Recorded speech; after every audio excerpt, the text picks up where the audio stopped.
From a fire station in New York, to a farm in Oklahoma, and through every interdimensional gateway, it's the podcast that pursues the ghosts wherever they roam. This is Hunting Haunts. Welcome to another episode of Hunting Haunts, a Ghostbusters vidcast and podcast.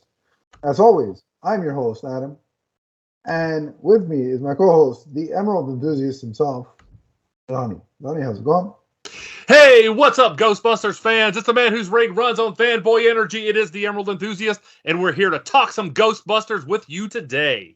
And there's lots to talk about, Donnie, because I believe it was Wednesday was Ghostbusters Day. Yes, indeed.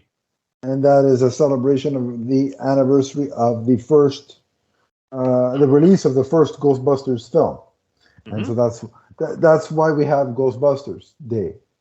And so Sony has made the smart move to have that be like a one-day Comic-Con for just Ghostbusters. And it's a whole thing, and it actually worked out that because we were supposed to record this episode a couple of weeks ago, but we got our wiring crossed, and you watched one thing and I watched another thing, and so I was like, all right, we'll do that other thing, because that was a Green Lantern animated series podcast, and to do commentaries for that, we could both watch it at the same time, right? As opposed to waiting half an hour for Donnie to watch what I watched the night before. So that's what we did, but you know what? Our miscommunication worked out because Ghostbusters Day came and went, and we have a plethora of announcements to talk about. We'll also be reviewing. By the way, you get a gold star for using the word plethora. Yeah, I like that word. Yeah, me too.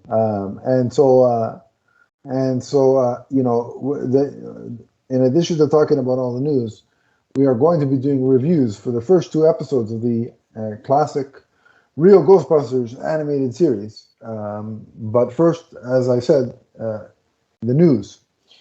And just the PSA, it's kind of like deja vu for us reviewing the first two episodes because we did it before. But me being me, I can't find the file. And so if I can't find the file, Donnie can't edit and upload it, and there's no show. So hence why we're going to go through a bit of deja vu in a little bit later on. However, there's news to discuss, Donnie, from Ghostbusters Day. So I thought it was a nice thing that Sony dedicated a street that is on their lot to Ivan Reitman. I think it's called Ivan Reitman Way, if I remember correctly. Yeah. So that's a nice touching tribute, which very classy. Yes, I think is cool. And then they basically presented a video where it was a kind of behind the scenes look at the last scenes of the filming of the last scenes of Ghostbusters Afterlife with Ernie Hudson as Winston Zeddemore and the Ecto-1 back in the firehouse. And Ernie Hudson and Jason Reitman were talking about filming that scene and how it brought back a lot of memories and all that good stuff. And then Ernie Hudson came on the screen he was at the event and he was talking about, how while it's not his place to make the reveals, there's a lot of ghostbusting to do, and Winston will be involved in some capacity, and if need be, the flight suit still fits. So that's cool. That's what he said, and then the sort of keeper of the Ghostbusters franchise, or keepers, Jason Reitman and Gil Kanan came out. They're the writers, producers, and Jason, of course, is the director of Ghostbusters Afterlife. So they came out and they announced a bunch of cool things. So one of the things that they announced that is of interest to you and I is Ghostbusters comics. We've started reviewing the IDW issues. Yes. But what's been revealed is that right here on Multiverse Musings, the vidcast. Make sure to like and subscribe to this channel. Yeah, this is where we do the reviews. But yes, that's not what's been revealed. What's been revealed by Jason, because I don't think Jason Reitman knows we exist. But anyway, what he revealed is that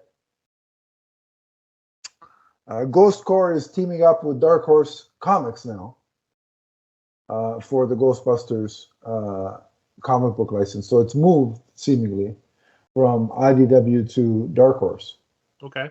And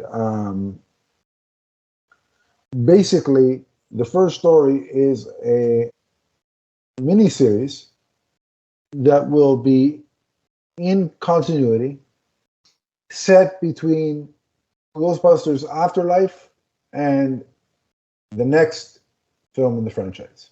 Oh, okay. All right. It's going to fill the gaps in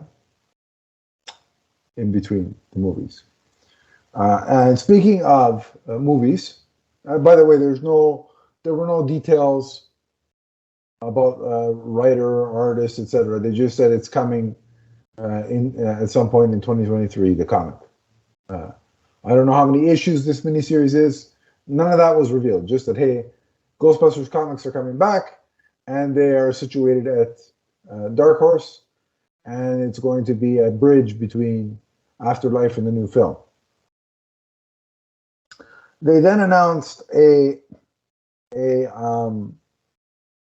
reconfirmed, which we had heard at CinemaCon, but they reconfirmed that they are working on another live action film about the Spangler family, which is the cast that we saw in Afterlife, which is great news. You and I both loved Afterlife. Oh yeah, we reviewed it right here on this show. And so if people haven't listened to that, they can track it down and give it a listen. But so there is a follow-up film to Afterlife on the way, and it is currently being written by Jason Reitman and Gil Kenan. So okay, that's the status of that. Then he said that Ivan Reitman for years, and then right up until his unfortunate passing, has been insistent on getting a Ghostbusters animated film. Yeah, this is the news I heard. Animated film in the works, and it is in fact happening. There is a Ghostbusters animated film.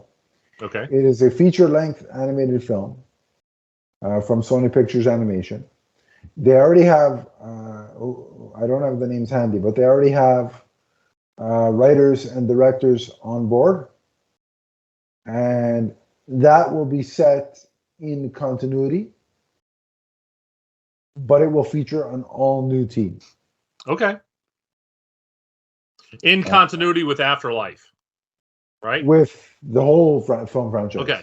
Okay. It goes way back to the 80s. So the whole franchise, it's connected to that.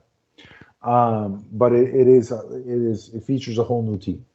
Okay. And Jason Reitman was talking about how one of the things that his father, why he championed animation for Ghostbusters, is because he felt that when dealing with the supernatural, you can do so much more in an animated format than you can do in live action.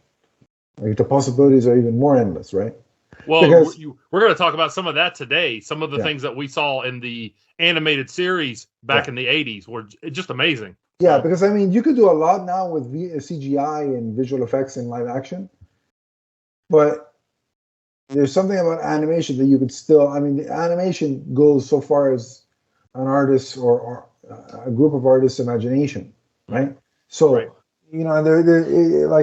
there's still a budget to animation, of course, but there's almost like less worry about a budget when it's animation versus like there are certain things that unless you have an astronomical amount of money that you can't do in a live action film, right? Mm-hmm. Animation, that's not as much of a hindrance. Right. I mean, they still have to be cautious with their budget. I mean, I don't think any studio is going to say, "Here's $300 million for make an animated movie." Like so. Right. So they still have to be cautious, but yes, the world opens up a lot more. So that's why Ivan, for years, has been championing animation, as has Dan Aykroyd as well. So the animated movie is coming. So now we have two feature. We basically have comics and two feature-length movies. One live action and one animated. Now, there's also, in addition to the animated movie, you said we're going to be talking about the animated series from the 80s. Mm-hmm. Well, soon, eventually on this very show, the Hunting Haunts, a Ghostbusters podcast and vidcast, where, Donnie? Right here on? You can find that right here on YouTube. That's Hunting Haunts, the vidcast, right here on YouTube. Make sure to like and subscribe. Indeed. So probably because animation takes a couple of years, right? So probably in a couple of years on this very show,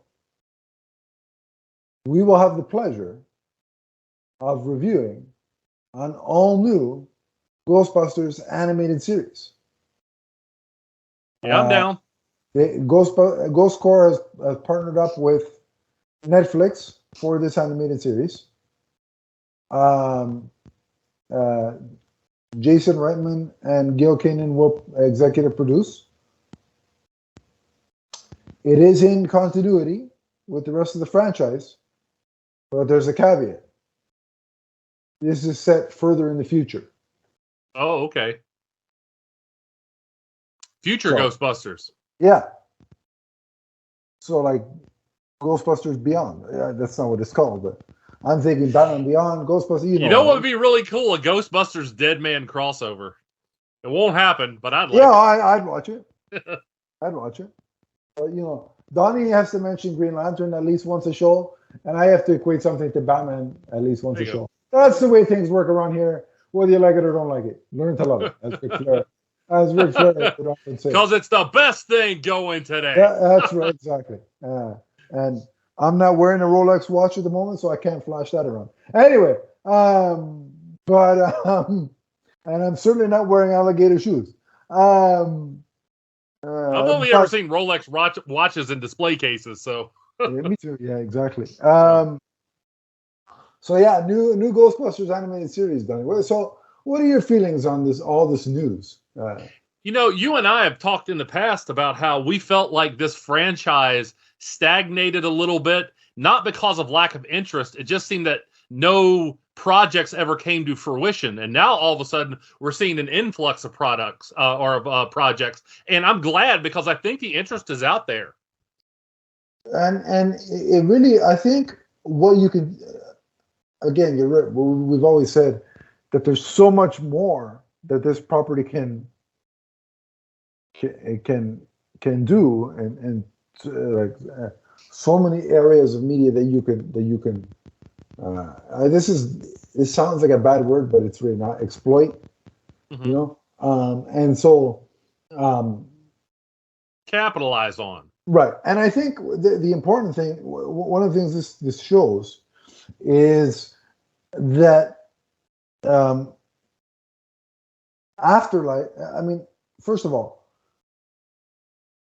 I think setting it in continuity in the continuity of the franchise is smart, because that will at least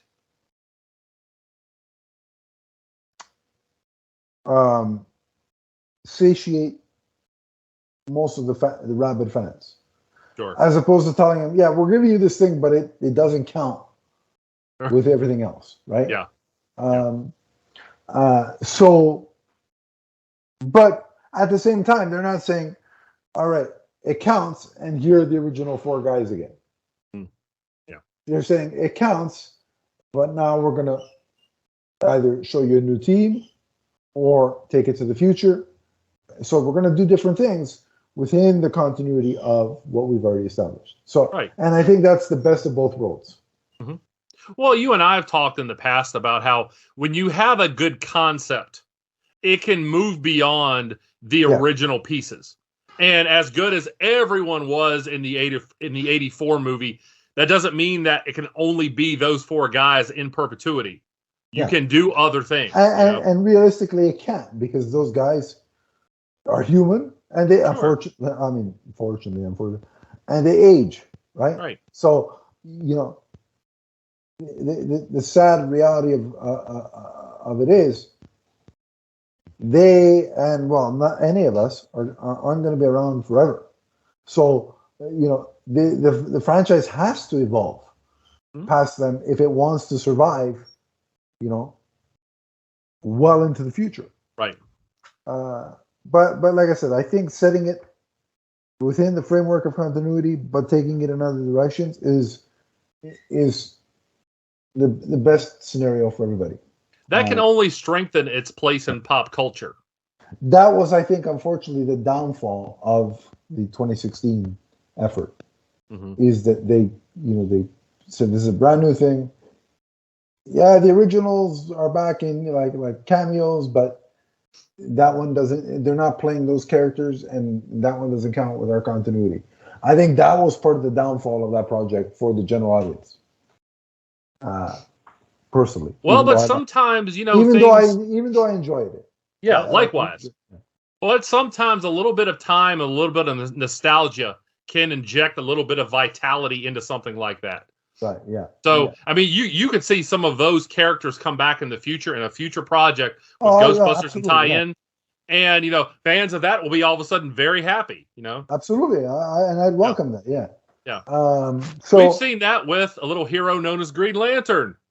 Indeed. You got a few different characters, a few different eras, and you match them up all of a sudden, and they're working in continuity in a future project, and all of a sudden everybody's on board. And Tony mentioned Green Lantern at 17:01 of this very show, folks. So take your drink. I hope it's a non-alcoholic beverage, because otherwise you'll be drunk at the amount of times Donnie's going to mention Green Lantern. This is water, so I don't have to worry. Yeah. Should I do a plug?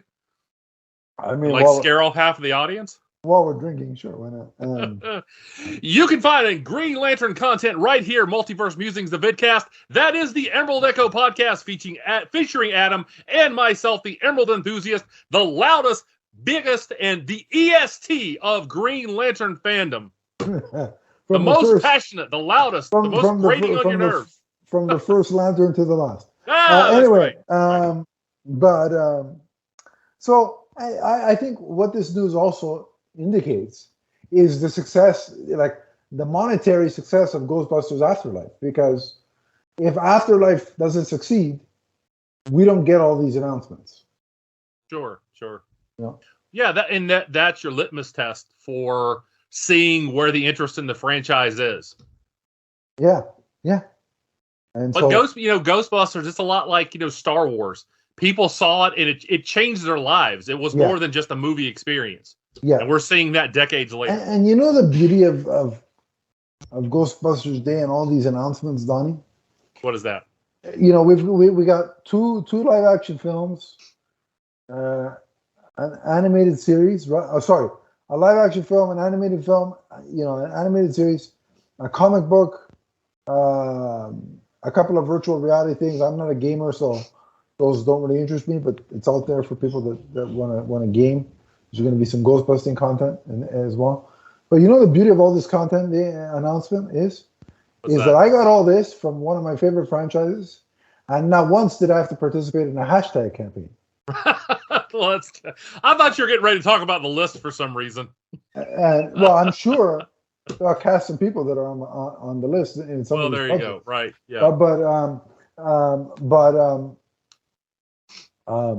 the beauty of it is, what this proves is that if a franchise works, and the keeper of that franchise, the studio, in this case Sony,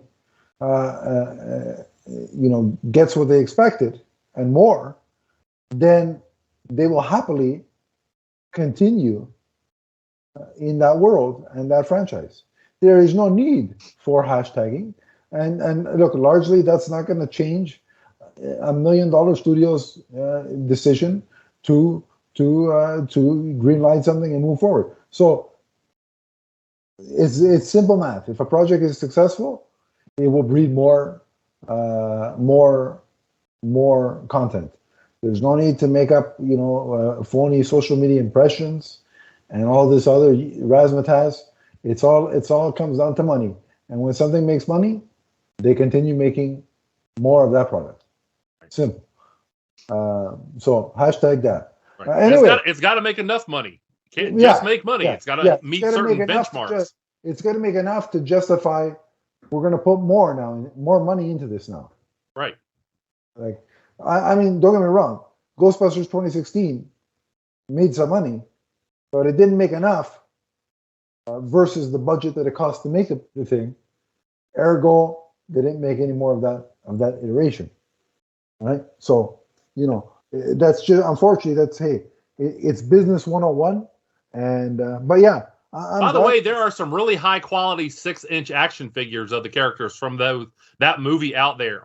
And you haven't gone down that rabbit hole, have you? No, gosh, no. So I couldn't, if I start whispering in your ear, could that potentially sway you? Because for those who may just be listening to the audio only, if you could see all the stuff that's behind me, there's a reason why I have to keep a lid on my, collecting ventures. And I'm going to play the devil and whisper in his ear, telling him, buy more, and see that.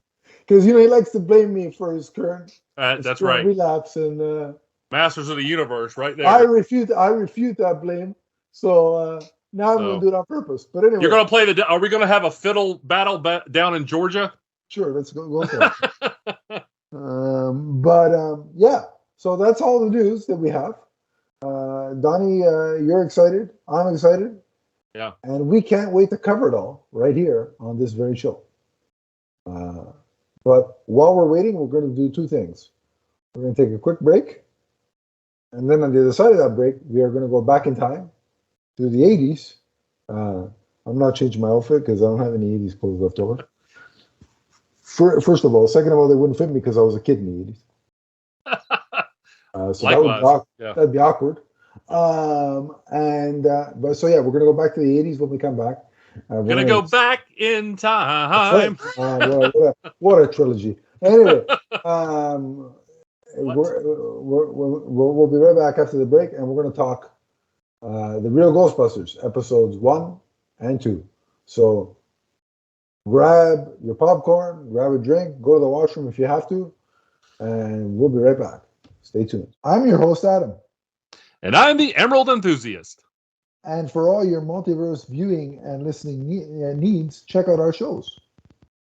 That includes Teenage Mutant Ninja Turtles, Ghostbusters, Masters of the Universe, the Marvel Universe, and the DC Comics Universe, including the Emerald Echo Podcast. All right here on YouTube and Podbean. From the first podcast and vidcast to the last. And we're back! Indeed we are. And Donnie loves doing that, so I give him the space and time to warm up and do that. But as promised, we are going to delve back in time and discuss episodes 1 and 2 of the Real Ghostbusters. So, Donnie, firstly, just a bit of a history lesson. Donnie, if you know why, tell the audience, why is this called the Real Ghostbusters and not just Ghostbusters? There was actually a Ghostbusters live action series from the 70s, which was then adapted by Filmation as an animated series, and that was just called the Filmation Ghostbusters. Okay. And so to differentiate this was called the Real Ghostbusters because, again, based on the 1984 movie, this is what everyone knew as far as identifying the Ghostbusters. Okay. Now, for people like myself who was up at really weird hours of the morning, I actually do remember the Filmation series. It wasn't bad at all. And I've gone back since then and watched some of the old episodes of the live action series. Yeah. So, but Filmation has a soft spot in my heart because, obviously, of He-Man and the Masters of the Universe. So I will never say a bad word about Filmation. Without going into things deeply here, Filmation, there was some wrangling with the studio, and Filmation came out and got the short end of the stick on that because their animated series didn't last very long, despite the fact that it was pretty good quality. But Ghostbusters, the Real Ghostbusters, lasted 7 seasons. So, and had just a plethora of tie-in products. And now you're using the word. There we go. It's a plethora kind of day. This episode is brought to you by the word plethora. And the wonderful number 2. Yeah. All right. So with that history nugget out of the way, take us through. Where do you want to start with episode 1, Donnie? Take us away.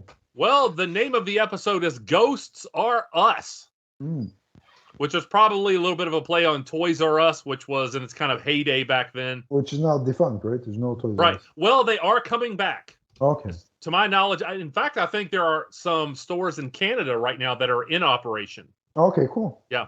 So, anyway, we'll talk about that on a different podcast. Well, they have Masters of the Universe figures. That's the question. Anyway, that's... Actually, I think I saw one. I don't know how close it is to you, but I saw one that was actually operating, and I saw some. Of course, every time I see pictures of toys, I get it and blow it up and see what's on the shelves. And Masters of the Universe was there. So okay, all right, cool. Anyway, so good to know. All right, that's a different podcast though. Right now, people are like, oh my gosh, can these guys stay on topic? Anyway, no, the answer is no, we can't. So, 1986, that's when this series debuted. The Ghostbusters, they face off with a trio of Class 5 full torso apparitions. And this is in a chocolate factory named Conrad's. And this causes a massive mess, but the Ghostbusters are able to capture this trio, and they are rewarded with chocolate, which they intend to take back to Janine.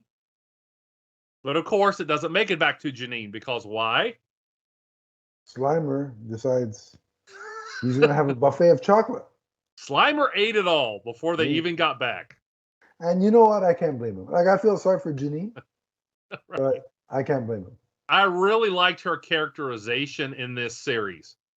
Yeah. I thought it was very enduring. And I like the sly attitude that she gives to the guys, though, too. Yeah. No, well, like I said, except Egon, she's very head over heels for. Oh yeah. Egon. Yeah. Quick question. Now, I do remember the little short that they called the pilot, which came before this, which was kind of it was more of a trailer from what I remember. It was just a few minutes of the Ghostbusters fighting ghosts. Yeah. Was there any comic tie-in or anything back in the day that showed Slimer basically coming into the Ghostbusters fold? Because I know that not that I'm aware of. He just appeared. Yeah. Well, things back then were not always in continuity. You know what happened? I'll tell you how I could assume that it happened. Okay. Some executive probably said, what would sell a lot of toys? If Slimer was part of the Ghostbusters team. And they're not wrong. And they're like, all right. And that's how it happened. Right. That's my guess anyway. I wasn't. Somebody comes up with an idea. I was 3, Donnie, when this show premiered. So I don't have any factual basis for that. Just, Well, I mean, obviously, Slimer is very identifiable with the franchise. So why wouldn't you want to capitalize on that? And he's green, so I know you like him. That's right. Yeah. And he was much more, slapstick and kind of cute and cuddly in this as opposed to the movies. Yeah. So, yeah. And speaking of Slimer, it's kind of his fault that the calamity of the episode happens. Right. Because in his desire to hide from the fact that he's up late at night eating away, as Slimer is wont to do, he goes into the basement where the containment unit is, accidentally shuts it down. Yes. Shuts it down, and out exit the Class 5 ghosts that Mm. had been captured. Mm.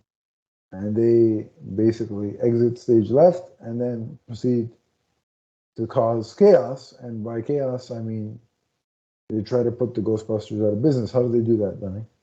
Well, they decide that they're going to basically form this I don't want to say ghost business, but this business called Ghosts Are Us.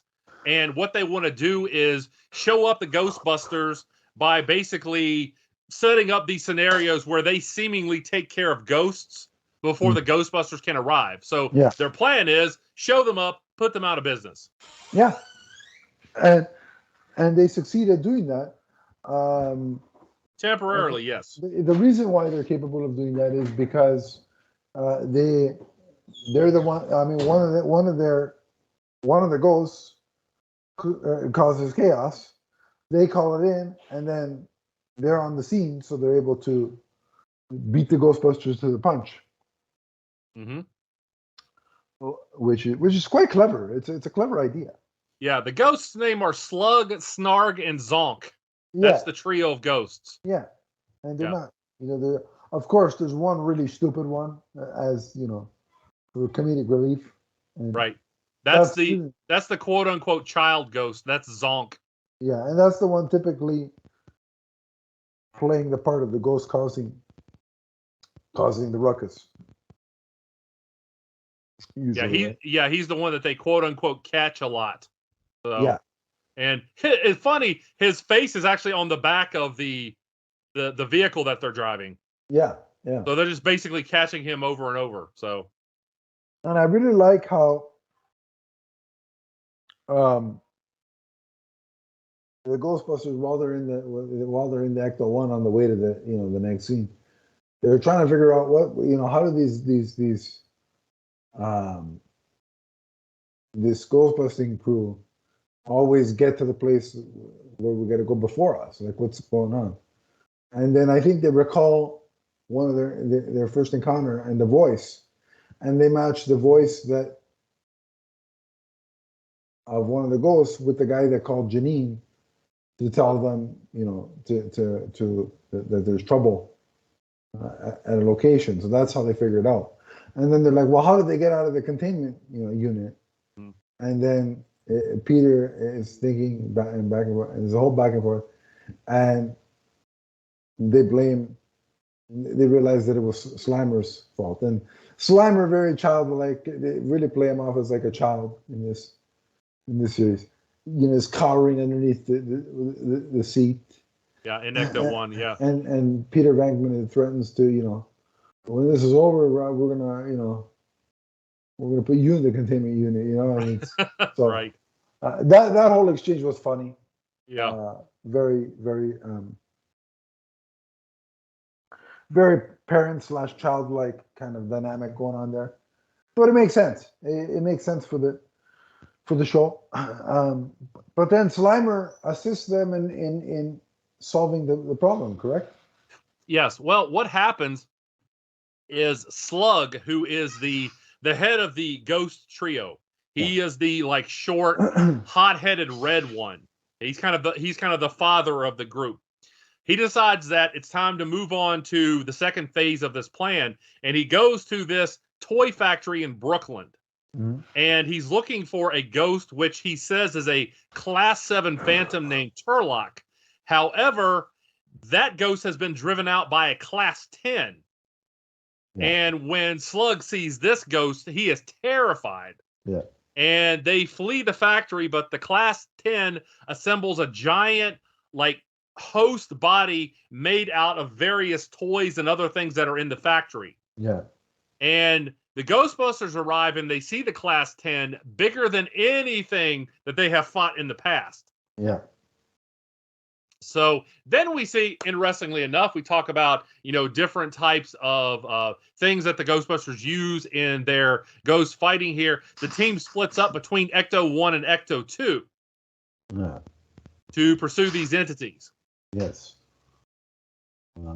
So now Egon and Ray, they're able to trap the trio on the Brooklyn Bridge, but it's decided that what they need to do to defeat the Class 10 is that they're going to set Ecto-2 to full power to overload. Yeah. Now, this doesn't seem to be working until Slimer slimes the suspenders of the bridge, which trips the entity because, again, it's in this quote-unquote corporeal body, like it's a material body at this point. Right. It's the stuff from the toy factory. Indeed, yeah. Yeah. So the Class 10 trips up and falls into the bay where Ecto-2 is, and it separates and reveals its true form again, just as Ecto-2 goes critical. Yeah. And so this disperses the entity here, and the onlookers cheer the Ghostbusters as they now stand atop giant toys left over from the Class 10. Right. So it's a very funny episode. This one is, obviously a lot of kids were going to watch this, probably kids that were too young even for Ghostbusters the movie. So they didn't want to make this too scary, especially since you're constantly dealing with ghosts. Right. And what do you? I like the fact that Slimer was involved in making the save. Mm-hmm. But also because we haven't talked about it yet, what do you make of the voice cast and the animation style? Oh, I thought it was top notch. The Ghostbusters sounded like themselves. Yeah. The animation was fast. It was not, there wasn't always at that time. Animation was kind of in a transition period. If you watch things from the 70s and early 80s, it wasn't all good. Doesn't mean that the shows weren't good, like, for instance, the Super Friends. But animation was evolving, and this took, some of the best animators and some of the best storytelling and made something that was very memorable for Ghostbusters fans. Yeah, I agree. I really like the animation, and the look of the guys was slightly different to the live action movie, only because rights issues and money, right? Mm-hmm. Yeah. But the voice actors they got sounded very much like their live action film counterparts, so I appreciated that quite a bit. People like Frank Welker and Arsenio Hall did masterful jobs. And the music was fantastic as well. The score, I thought. They really did a good job of whenever there was some kind of action scene about to happen, there was a score in the back that really kind of got you into the mood. Yeah. And I don't always recognize scores. Sometimes I'm able to tune that stuff out, but not here because the music is so catchy. Agreed. So, yeah, I guess anything else to say on episode 1, or should we rate it? No, that's all that I have to say about that one. So, yeah, let's go ahead and rate it. We're doing letter grades or what? Letter grade. Yeah, letter grade. Okay. I'm going to give this one a B+. I didn't necessarily think that it was the right place to start out with a storyline where Slimer's place in the group is being questioned, because we really weren't given an explanation as to why he was there in the first place. But everything else after that, I thought was done very well. I would agree. I'll echo your B+. I would have liked some context as to, why is Slimer now, a mascot / part of the team? I mean, I know why from a business point of view, but in terms of the show storyline, and maybe they could have had like an origin kind of or a recap for the kids that were too young to watch the actual movies. Right. They could have had some animated kind of recap that was toned down for the kids. Yeah. So yeah, B+. I would agree with that. Yeah. All right, on to episode 2. Okay, on to episode 2, Killer Watt. So not Kilowog, Kilowatt. So what? Oh wait.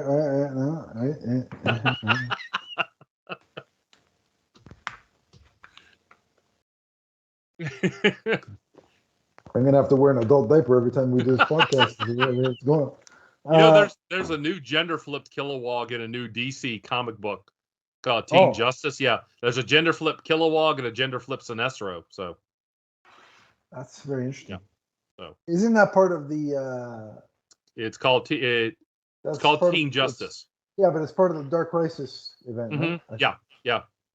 I have to check that out. And it's a Pride tie-in. Okay, all right. Yeah. So, cool. I got it for my youngest kiddo. So okay, sidebar, a quick second. Here we go. Did you get one for yourself too? I read my child's copy, and I'm going to wait until a trade paperback or a hardcover You comes didn't out. get it. Wait a minute. You mean to tell me you didn't find some Green Lantern variant cover? Well, listen, I didn't know that Green Lantern was in it until my child came and was like, hey, Kilowog's in this. And Kilowog and Sinestro are only in one panel. But I was like, okay, well, now I have to read this. So Okay. if there is a Green Lantern cover out there with a Green Lantern on it, I got to have it. So Anyway. anyway. Okay. That's what I was really good. Anyway, yeah. Anyway, so episode 2, Kilowatt, yeah. Kilowatt, whatever the hell it's called. Right now, yeah. To say I got you doing it. All right. Anyway, Kilowatt. So a news flash reveals the top story of the night in New York was a rash of power failures that are plaguing the city. So we see an electric company worker looking up as a ghost manifests on an electric line. So back at the firehouse, Ray is cooking for the team, and he gives them what is a not so good looking recipe. It's called Ferocious Fondue Casserole. So what were your impressions of that? Oh, that looked like crap. That meal, I wouldn't eat it if somebody paid me. Like, it looked, you know what? It looked like something Kilowog would eat. Well, it makes sense because Slimer, was all over it. And, it was so disgusting that the other 3 guys basically gave Slimer their portion. Mm-hmm. Well, I was going to say, I really laughed at this episode because I had a Basset Hound when I was a kid who was just absolutely voracious. Is that one of those hunting dogs? Well, she wasn't. Obviously, I'm not a hunter, but this was the kind of dog. Long ears. You're a toy hunter. That's what yeah. Roll with. That's true. Yeah. And you can catch up with me on TikTok to see some of my toy hunts. But anyway, this Basset Hound would eat anything. And so if I didn't want to eat something, I would just wait until my parents' backs were turned, and I would feed it to the Basset Hound real quick. And she could get it down, and they were none the wiser. Yeah. So that's what the Ghostbusters did here with Slimer. Okay, all right. As soon as Ray's back's turned, they all give their portions of Slimer. Yeah, absolutely. Yeah. He eats it all up, and he's happy about it. Oh, yeah. Okay, so the Ghostbusters, they have orders from Mayor Lenny to take care of some ghosts haunting Stacy's department store.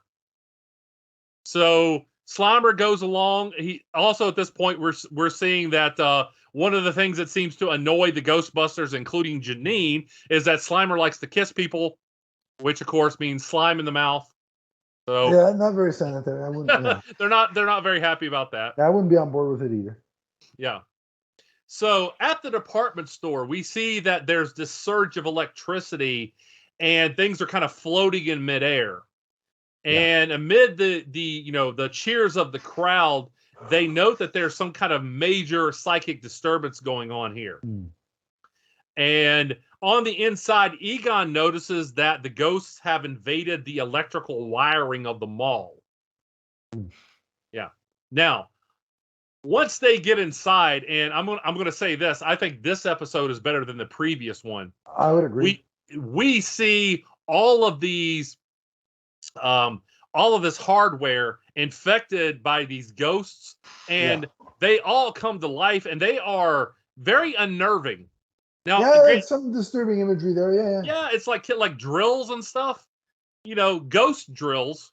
That's kind of unnerving. And you see the Ghostbusters, they're a little unnerved, and all of this paranormal hardware, it's able to separate the Ghostbusters temporarily, and it looks like they're going down.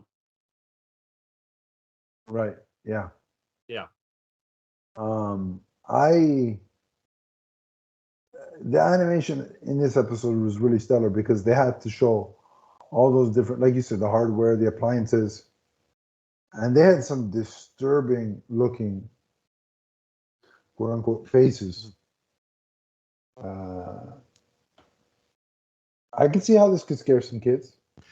I thought this was actually something that I think would translate well into live action if they wanted to put the money in it.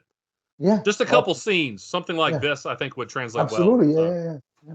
So the Ghostbusters are able to get the upper hand. Slimer is actually temporarily caught in a vacuum. They're able to free him. Back at the firehouse, the Ghostbusters are putting ghosts into the containment unit when the ghost is able to basically start a power surge, and the alarm activates. Egon reminds everyone that he installed an emergency backup generator. However, the generator itself is possessed by a ghost, and then it runs off. So they're kind of, So things are bad because the Ghostbusters are even saying we're all going to die. Yeah. Isn't there the scene where they to kind of keep power going to kind of, because there was the threat of the explosion, right? Right. And to keep that from happening, they had Janine on a bike, right, hooked up to the containment unit. She was pedaling to keep everything going. Yes. And they're like, she's like, how long do I have to be? She's like, we'll tell you when to stop. And then they leave to go take care of the ghost, and she ends up biking the whole time. Yes. So what happens is they rig a manual device with Ecto-1's generator and a bicycle that Peter bought from a girl who happened to be outside. And Janine is able to pedal hard enough to turn the power back on with this device that the Ghostbusters came up with. Yeah. So I hope she got some hazard pay. And judging by Peter, I highly doubt that. But that was funny. You know what I liked about this episode too is that the car gets possessed. The Ecto-1. Ecto-1 gets possessed and is very unsettling. That was some awesome animation, though. Like, it was disturbing, but awesome. Yeah. So, of course, the Ghostbusters go after the entity that, basically had started all this. And so they are out. Where was it? In Brooklyn, I believe. Yeah. Yeah. So the Ghostbusters go out on foot and they see a power plant ahead. Slimer is playing with Ecto's steering wheel and the car rolls down a hill with the team. So Peter climbs onto the roof and reaches for the emergency brake. Now, as they regroup, a ghost appears and introduces himself as Kilowatt. It was basically just kind of this big, glowing, pulsating head. Yes. At this point. So he introduces himself as the Grand Ghoul and the Ethereal Master of Many. That's a lot of nickname to kind of spout. Yeah. That would have been cool for the Undertaker to say, "I'm the Grand Ghoul and the Ethereal Master of Many." I could see that, yeah. Austin, boy. Anyway, so that's not a WWE podcast. Let's not get off. We do that too, though. That's right. So Ray deduces that Kilowatt is the leader, and Kilowatt then blasts the Ghostbusters. Peter raises an ectoscope to catch some electricity and power Ecto-1, but instead Ecto-1 gets possessed. This is the point you're talking about. Yeah. So the Ghostbusters, of course, they can't bring themselves to shoot Ecto-1, and it actually runs off and crashes into a pole. Yeah. So at this point, they then follow Kilowatt into the plant. Right. So, and if I say Kilowog, by the way, I don't actually mean to say that. and they're in a bad way because they're getting beat. Yeah. Well, they're losing a lot of the things with which they usually fight here. So. Yeah, because he's absorbing all the power from those things. Mm-hmm. And then, like the last episode, after screwing things up for the Ghostbusters, Slimer kind of makes it safe. Mm-hmm. Yeah, Slimer actually realizes that after Kilowatt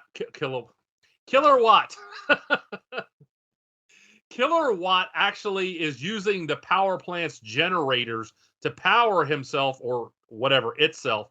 Yeah. He tries to stop them, and he creates this wide chasm between the Ghostbusters and the shut-off switch. But Slimer actually realizes what is going on here and pulls the plug. Yeah. So that means Killer Watt is weakened, and he leaves this host body, which makes him then vulnerable to the Ghostbusters, and they're able to trap him, and Slimer puts the plug back in, repowering the city. Right. But and I just love the fact that part of the solution was the simplest thing. Unplug it. Unplug the machine. Right, exactly. Yeah. So that was hilarious. I had a laugh with that. But yeah, anything else you want to talk about, or we can go ahead and. Well, the conclusion of this, as you alluded to, the parade is a parade is held in the Ghostbusters' honor. Mayor Lenny is included in this. He rides with them in Ecto 1, and that's when Ray realizes something's wrong, and that is that Janine is still pedaling. Yeah. And she is not happy, and that's how the episode ends. Which I thought was just a really funny way to end it. So. It really was, and my thought process was like, how did she not collapse off that bike? Yeah. Like she must have been pedaling for hours. Yeah. Well, her quads are definitely in good shape at this all night point. long. All night long. Janine could do an Ironman match. She's clearly got the stamina for it, apparently. Anyway, yeah. So all right. With that said, let's go ahead and rate this episode. Oh, I'm going to give this one an A. It, like I said, I think it improved upon the original. This was a little bit more edgy, a little bit scarier, but at the same time maintaining the tone that was set in the original. And I like the direction that this story went. Absolutely, this could be an A for me, or it is an A. It could be. Like I said, the animation was on point. I love the design of the possessed machinery and possessed Ecto 1. Mm-hmm. So, and I had a chuckle with the simplicity of the main solution, which was unplug the machine. So yeah, all in all, it's an A for me. And we will be back to cover more episodes, of course, of this wonderful animated series. But until next time, you can talk about the news that we talked about today with us on social media. So, Donnie, where do they do that if they want to get a hold of you? You can find me on Twitter or TikTok as the Emerald Enthusiast. Let's talk comics. Let's talk collectibles. Let's talk Green Lantern. Let's talk Ghostbusters. And you can find me on Twitter at Adam_LeafsFan. We have a social media Twitter account just for the podcast, which is at MMNPDC. We have a Facebook group where the link will be in the description of this very show. Click that. I will add you. We can continue the conversation there if you'd like. But until next time, remember that the Ghostbusters are forever. From the first new project that was announced to the last. So long, everybody. So long, everyone.